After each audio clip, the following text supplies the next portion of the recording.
Assalamualaikum warahmatullahi wabarakatuh. Hamdan wa syukran alaika ya Allah, salatan wa salaman alaika ya Rasulullah. Yang terhormat dosen pengampu kita yakni Bapak Ahmad Fajarus Shadiq MAG. Yang kami hormati seluruh mahasiswa Hukum Keluarga Islam Universitas Islam Madura yang kami cinta sayangi. Di dalam video ini saya akan menyampaikan gagasan Muhammad Syahrul dalam konteks yang terbatas. Dan saya harap penonton sekalian dapat memperluas bahan bacaan sehingga dapat memperoleh informasi yang komprehensif mengenai Muhammad Syahrul. Sebelum saya menjelaskan apa itu teori hudud dari Muhammad Syahrul, saya akan membacakan sedikit biografi dari Muhammad Syahrul. Muhammad Syahrul itu dilahirkan di Damaskus, Suriah pada 11 Maret 1938. Pendidikan dasar menengah dan menengah berlangsung di Damaskus. Muhammad Syahrul memperoleh gelar diploma teknik sipil di Moskow, Uni Soviet pada tahun 1969, termasuk juga gelar Master Science dalam bidang mekanika pertanian dan pondasi pada tahun 1969.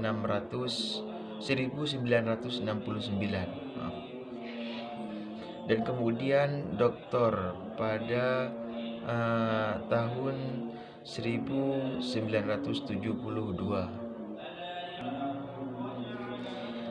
Selanjutnya, Muhammad Syahrul merupakan salah seorang muslim kontemporer yang memiliki pemikiran dan gagasan yang brilian di bidang kajian keislaman.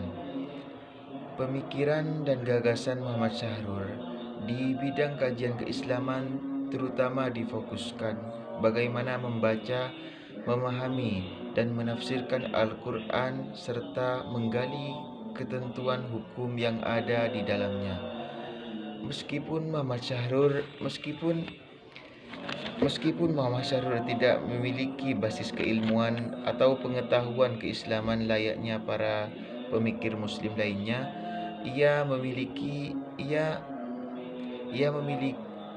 memiliki minat dan kesungguhan luar biasa dalam mengkaji Islam. Kesungguhan dalam mengkaji Islam ini didorong oleh keprihatinannya pada kondisi umat Islam yang cenderung terkebelakang. Atas dasar keprihatinannya tersebut, Muhammad Syahrul melakukan kajian terhadap sumber utama ajaran Islam yakni Al-Quran. Selama hampir 20 tahun, dia dengan tekun membaca Al-Quran untuk kemudian dikaji struktur bahasanya dan dipahami kandungan maknanya yang ada di dalamnya. Berdasarkan hasil kajian itu, Muhammad Syahrul sampai pada titik kesimpulan bahwasanya wahyu Allah yang diturunkan pada Nabi Muhammad SAW ini memiliki karakteristik yang berbeda-beda, sehingga cara membaca dan mengkajinya pun memerlukan cara atau metode yang berbeda. Nah, salah satu gagasan atau teori yang dicetuskan oleh Muhammad Syahrul adalah teori batas atau teori hudud. Teori hudud yaitu suatu teori di bidang hukum Islam yang menyatakan bahwa Allah memiliki batas tertentu dan penerapan yakni batas maksimal dan batas minimal. Dalam kitab Al-Quran, Muhammad Syahrul menetapkan 6 prinsip batas yang yang dibentuk dari perpaduan antara hudud Allah, realitas atau historis atau empiris. Keenam keenam keenam prinsip Keenam prinsip tersebut antara lain: satu, batas maksimal; dua, batas minimal; tiga, batas maksimal yang tidak menyatu dalam satu titik; empat, batas minimal dan maksimal yang menyatu dalam satu titik; lima, batas maksimal yang mendekati garis lurus; yang keenam, batas maksimal positif yang tidak boleh dilampaui; dan batas minimal negatif yang boleh dilampaui. Kita bahas yang poin pertama. Bahas tentang batas minimal. Batas minimal adalah batas yang dimana manusia tidak boleh menetapkan hukum yang berada di bawah ketentuan minimal yang sudah ditentukan dalam Al-Quran. Namun, ia dapat menetapkan hukuman yang lebih tinggi dari apa yang sudah ditetapkan oleh Allah. Menurut Muhammad Syahrur, di antara ayat Al-Quran yang memiliki batas minimal ini adalah ayat 222 dan ayat 23 surat An-Nisa yang berbicara tentang perempuan yang tidak bisa atau tidak boleh dinikahi. Baik, yang kedua yaitu batas maksimal. Batas maksimal adalah batas di mana manusia tidak boleh menetapkan hukum melampaui batas maksimal yang sudah ditentukan, namun boleh menetapkan hukum yang lebih rendah dari apa yang sudah ditentukan oleh Allah. Di antara ayat Al-Quran yang memiliki batas maksimal adalah ayat-ayat yang berbicara tentang hukuman bagi pencuri dan pembunuhan sengaja. Dalam ayat tentang pencurian, Allah memberikan batas maksimal hukuman berupa potong tangan. Baik, lanjut pada poin yang ketiga, yaitu batas maksimal dan minimal yang tidak menyatu dalam satu titik.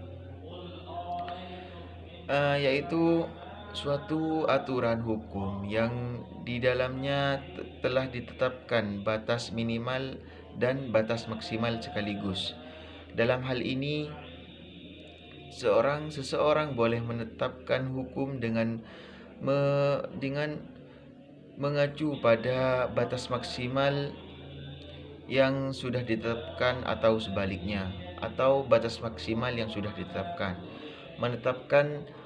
Menetapkan hukum dengan batas maksimal, akan tetapi ketetapan hukum tidak boleh melampaui batas maksimal atau batas minimal yang sudah ditentukan oleh Allah menurut yang telah ditentukan oleh Allah. Menurut Muhammad Syahrur, bagian kitab yang memiliki batas maksimal dan batas minimal sekaligus sehingga penetapan hukum terhadap suatu kasus dapat diberlakukan di antara batas tersebut.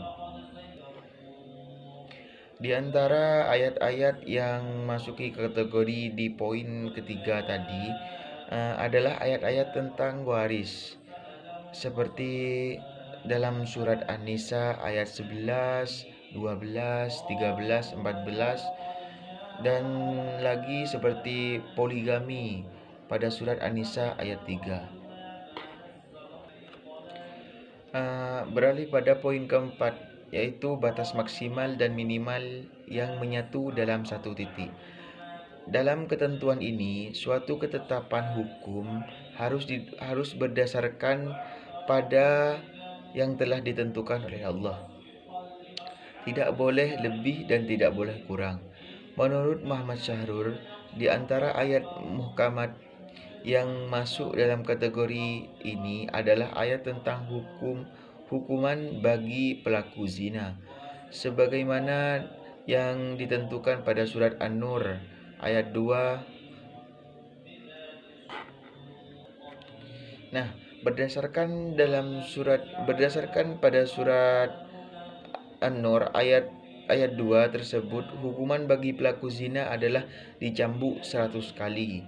Sedangkan dengan demikian hukuman bagi pelaku zina tidak boleh dikurangi dan tidak boleh ditambah. Artinya harus pas dalam 100 kali cambukan.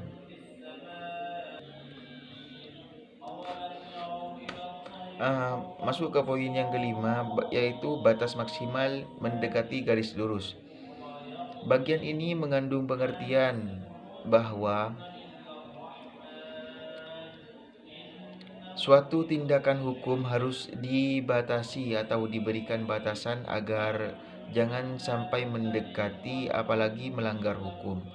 Sebagaimana telah ditetapkan oleh Allah di antara ayat muhkamat yang masuk kategori ini adalah ayat yang berbicara tentang hubungan laki-laki dan perempuan. Tentang hubungan laki-laki dan perempuan bukan muhrim sebagaimana terdapat dalam surat Al-Isra ayat 32 dan An-Naim ayat 151. Berdasarkan ayat tersebut, seseorang tidak boleh melakukan tindakan yang mendekati batas maksimal. Hanya saja, dalam hal ini Muhammad Syahrul tidak memberi penjelasan lebih lanjut tentang seberapa jauh atau seberapa dekat perbuatan yang bisa dikatakan zina. Masuk poin yang terakhir, yang keenam, yaitu batas maksimal. Batas maksimal positif yang tidak boleh dilampaui dan batas maksimal negatif yang boleh dilampaui. Dari batasan ini mengandung arti bahwa suatu tindakan atau ketentuan tidak boleh melampaui batas maksimal positif, namun boleh melampaui batas maksimal negatif menurut Muhammad Syahrul. Di antara ayat-ayat yang masuk dalam kategori ini yaitu ayat-ayat tentang riba dan tentang zakat.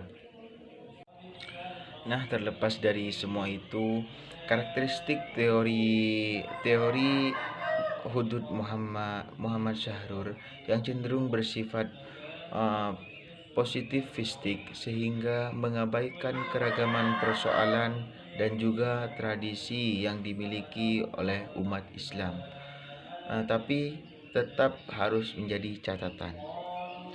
Kurang dan lebihnya saya mohon maaf. Wallahul muwaffiq ila aqwamit thoriq. Assalamualaikum warahmatullahi wabarakatuh.